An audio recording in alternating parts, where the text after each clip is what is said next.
Bonjour, nous allons examiner le dialogue social européen et plus particulièrement nous allons examiner les règles produites par l'Europe pour favoriser l'information et la consultation des travailleurs. L'Europe a produit un certain nombre de textes pour essayer d'harmoniser, de donner un contenu minimal à l'information et à la consultation des travailleurs au niveau européen. Nous sommes ici dans un domaine de compétences partagées, c'est-à-dire que cette question de l'information et de la consultation des travailleurs relève de la compétence des États, mais l'Union européenne soutient et complète l'action des États en la matière, de manière à ce qu'il y ait une possibilité pour les travailleurs d'être représentés et de pouvoir défendre leurs intérêts, et il en est également de même pour les employeurs. La charte, qui a la même valeur que les traités, nous dit que les travailleurs ou leurs représentants doivent se voir garantir le droit à l'information et à la consultation, le droit à l'information et à la consultation en temps utile, c'est-à-dire à un moment où cette information et cette consultation va effectivement pouvoir peser sur le projet de décision de l'employeur. La directive générale fixe donc un niveau minimum que chaque État doit respecter. Cette directive date de 2002 et donc elle prévoit que tous les travailleurs qui sont dans des entreprises au sein de l'Union européenne doivent bénéficier de ce minimum. Cette directive est une directive cadre qui fixe les règles élémentaires que l'on doit retrouver dans chaque pays.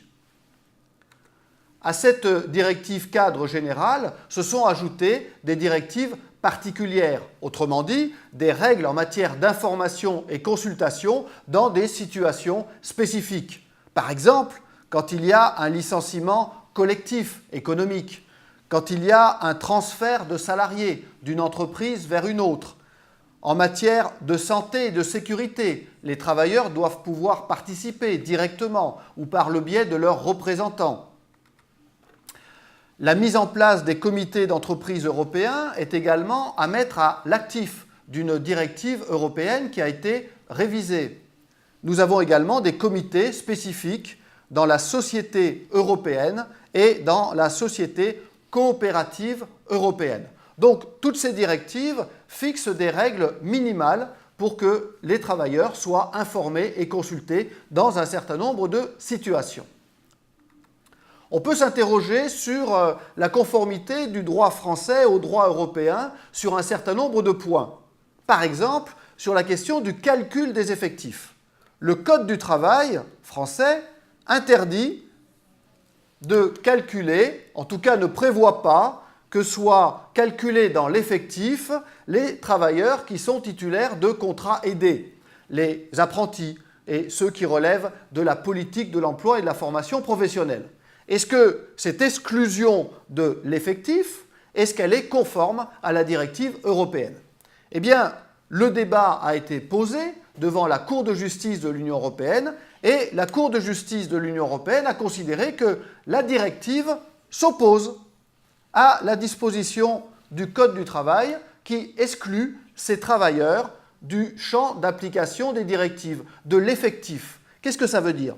Eh bien, ça veut dire que si on ne comptabilise pas ces travailleurs dans l'effectif, on va réduire le champ d'application des directives. Or, les États doivent prendre des dispositions justement pour mettre en œuvre le droit européen et non pas pour en réduire le champ d'application. Le juge européen a donc été amené à considérer que le Code du travail n'était pas conforme à la directive européenne.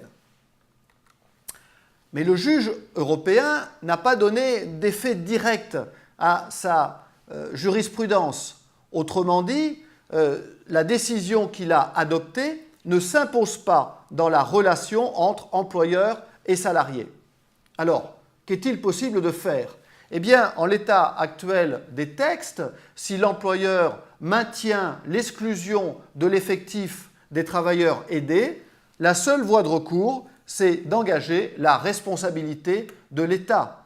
Les salariés de ces entreprises subissent un préjudice du fait du calcul de l'effectif et ce préjudice est causé par la non-transposition correcte de la directive européenne. C'est donc l'État qui est responsable. Le droit européen nous donne un certain nombre de définitions en matière d'information et en matière de consultation. L'information, ce sont les données que l'employeur va communiquer aux représentants des travailleurs pour leur permettre d'examiner de façon pertinente une question.